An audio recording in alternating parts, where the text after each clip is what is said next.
उड़ने के लिए सामान फिक्स और कम होना चाहिए। उड़ान के लिए सामान कम होना चाहिए और जिंदगी में मुस्कान के लिए अरमान कम होना चाहिए। है? उड़ान के लिए सामान। आज की कथा में दो तो विशेष गेस्ट हैं और यहाँ के बोहरा समाज के भी सभी भाई विराजमान हैं। और उनमें से एक जने तो बड़ी अच्छी बात कह रहे थे, बोले महाराज जी हम आपको टीवी पर बहुत देखते हैं। आज हमने कहा कि कोई बात नहीं, आप तो हम यहाँ आते रहेंगे, आप हमको डायरेक्ट देखते रहना। लोगों को लगता है कि हम रिएक्शन में रहते हैं, आप लोगों के हम रिएक्शन में नहीं, हम तो एक्शन में रहते हैं। हम रिएक्शन, लोगों को ऐसा मानना है कि हम रिएक्शन में रहते हैं, आप लोगों के हम रिएक्शन में नहीं, हम अपने एक्शन में रहते हैं, क्योंकि सिर पर सीताराम फिकर फिर क्या करना। लोगों का ऐसा मानना कि हम रिएक्शन में, हमें लगता है कि हम अपने राम जी के एक्शन में हैं और हनुमान जी और हिंदू राष्ट्र के डायरेक्शन में हैं। और आज ये कितना अद्भुत संयोग है कि आप लोग भी बैठे सुन रहे, और जब चेहरे पर मुस्कुराहट आती है तो फिर लगने लगता है कि क्या अद्भुत बात है। और ये दो भी विशेष गए, तो हम क्या बता रहे थे, ऊपर उड़ना है तो सामान कम होना चाहिए। ऊपर उड़ना है तो सामान कम होना चाहिए और जिंदगी में मुस्कुराना है तो अरमान कम होना चाहिए। लेकिन इतना ही नहीं है। एक संत हमसे कहते थे, विद्वान और विद्यावान, इसको समझो, विद्या ददाति विनयम, जिसके पास विद्या आती है वो विनय हो जाता है, विनम्र, बिल्कुल सरल। अध जल गगरी छलकत जाए, जो बहुत छोटे लेवल का होता है वो ज्यादा है, तुम्हारी शोहरत बता रही है, तुम्हारी दौलत नहीं है। जो बहुत छोटा होता है वो ज्यादा फटफटा, जैसे जिसकी पहली बार गाड़ी ली हो तो चाबियां से लेगा, और बताओ पान कितने का है, समझ जाना अभी नई अली है। कामों से लगे झुकी है।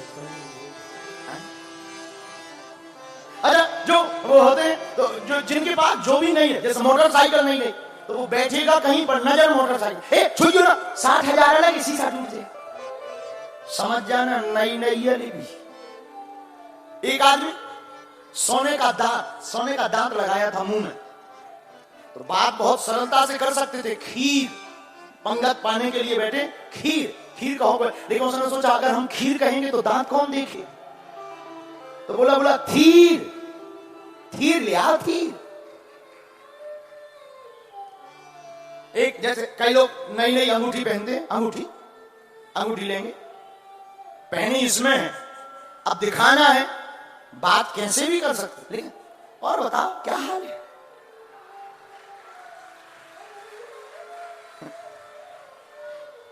एक आदमी हमारे पास आया, सोने की 5 तोला की उसने चेन पहनी, मोटी चेन, और हमारे पास आके बैठा, और गुरुजी कैसे, उनका ठीक है भाई, सुबह बहुत पुरानी बात है। बोले यार गुरुजी, अब उसे दिखाना था कि हमने चेन पहनी, हमारी नजर तो चली गई, लेकिन हम देखते हुए भी हम देखा कर रहे। उसने सोचा गुरुजी पूछ नहीं रहे, उसने बटन खोले, बोले गुरुजी आज गर्मी बहुत है, क्या कर रहे हैं आज गर्मी बहुत। हमें बड़ी हंसी आई, हमने मुस्कुराते हुए कहा बेटा गर्मी 2 प्रकार की होती है, एक मौसम की गर्मी, एक पैसा की गर्मी, तुम्हें कौन सी लग रही है। 2 प्रकार की गर्मी होती है, तुम अपनी गर्मी बताओ, वैसे ही हम इंतजाम करें। तो जो जिनके पास नई व्यवस्था होती है वो दिखावा ज्यादा करते हैं। तो हम तुमसे बताना चाहते हैं कि जो विद्वान होता है वो कभी अभिमानी नहीं होता, वो स्वाभिमानी होता है। विद्या ददाति विनयम, जिसके पास विद्या होती है वो विनम्र होता है, लेकिन वो फिर विद्वान नहीं, वो फिर विद्यावान कहलाता। जिसके पास विद्या है और विनयता है वो विद्यावान है, जिसके पास विद्युत्ता है और अभिमान है वो केवल विद्वान है। हम अभी एक रास्ते में पत्र मिला हमें, इन्होंने जो लिखा, हे गुरुदेव आपने जो कल चौपाई सुनाई 101% सही है। इस बात का प्रमाण मेरा है कि मेरे पिताजी का अफीम में केस बन गया था सन 2004 में। उसके बाद मैं बहुत परेशान था। हमने किसी संत से पूछा कि हम क्या करें, तो उन्होंने कहा, बालक तू हनुमान चालीसा का 108 बार पाठ कर, तेरे पिता का छुटकारा निश्चित जल्दी होगा। उन संत के अनुसार 108 बार हनुमान चालीसा का हमने पाठ किया, हमारे पिता पर कृपा हुई, वो जेल से छूट गए, और केवल छूटे नहीं, कोर्ट से बरी भी हो गए। यह मेरे जीवन की सत्य घटना है। ये पत्र लिखने वाले श्री राम प्रहलाद पाटीदार, गांव जीरन, शायद यहीं कहीं होगा ये गांव है। अच्छा, दूर है। जहां भी हो, हम टीवी वालों से भी कहेंगे कि ये पत्र आप दिखा सकते हो। तो इन्होंने लिख करके हमें ये कल पत्र दिया। तो ये देखिए, प्रत्यक्ष प्रमाण है, छूटे बंदी महासुख। बोलो बोलो बोलो बोलो, छूटे बंदी महासुख। कब? जो 7 बार पाठ कर कोई, जो 7 बार पाठ कर, जो 100 बार पाठ करता है वह बंधन से छूट जाता है। अच्छा, कौन कौन छूटा बंधन से? आज हम लोग इस पर चर्चा करेंगे कि हनुमान जी के कारण किस किस का बंधन छूटा। एक बात बोलें, हनुमान जी की कथा ठीक उसी प्रकार जरूरी है जिस प्रकार जीवन जीने के लिए ऑक्सीजन जरूरी है, उसी प्रकार जीवन जीने की कला सीखने के लिए हनुमान चालीसा की कथा जरूरी है। प्रस्थान करेंगे और गुरुदेव भगवान को स्पर्श कोई नहीं करेगा।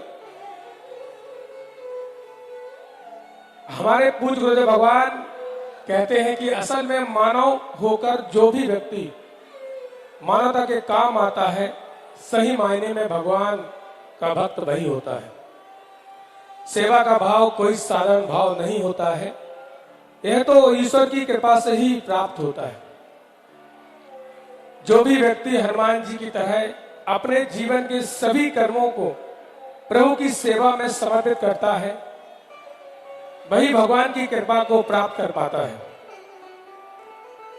ऐसे ही सेवा के संकल्पों को पूज्य गुरुदेव भगवान पूरा करने में जुटे हुए हैं। दिन हो या रात हो, गर्मी हो या सर्दी हो, उनका एक एक पल मानवता और धर्म की सेवा में व्यतीत हो रहा है। आपको जानकर खुशी होगी कि पूज्य गुरुदेव भगवान बहुत ही जल्द बुंदेलखंड में मानवता की सेवा के लिए एक विशाल कैंसर अस्पताल बनाने जा रहे हैं, जिसमें निरंतर गरीबों की सेवा और उनका इलाज ठीक तरीके से होगा। ऐसे ही पूज्य गुरुदेव भगवान सनातन धर्म के लिए, जगत कल्याण के लिए और राम राम की अलख पूरे विश्व में जगा रहे हैं। उनका एक ही संकल्प है कि सभी को राम राम से जोड़ना। 24 घंटे आप सभी की सेवा में तत्पर रहते हैं पूज्य गुरुदेव भगवान, और हम आप सभी धन हैं गुरुदेव भगवान के दर्शन पाकर, जो निरंतर मानवता के लिए, जगत कल्याण के लिए और भारत हिंदू राष्ट्र के लिए 24 घंटे सेवा में लगे हुए।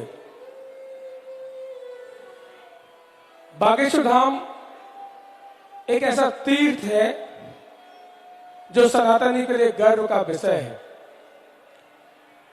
जहां पर पूज्य गुरुदेव भगवान के पावन सानिध्य में प्रतिदिन लाखों भक्त लोग पहुंचते हैं। लाखों भक्तों को मां अन्नपूर्णा की कृपा से निःशुल्क भोजन प्रसाद प्राप्त होता है। जहां भी गुरुदेव भगवान की कथाएं होती हैं, वहां भी आयोजक समिति द्वारा सभी के लिए भोजन प्रसाद की व्यवस्था की जाती है। पिछले 4 वर्षों से लगातार प्रतिदिन 5,000, 10,000 और मंगलवार शनिवार लाखों भक्त लोग पहुंचते हैं और लाखों भक्त लोग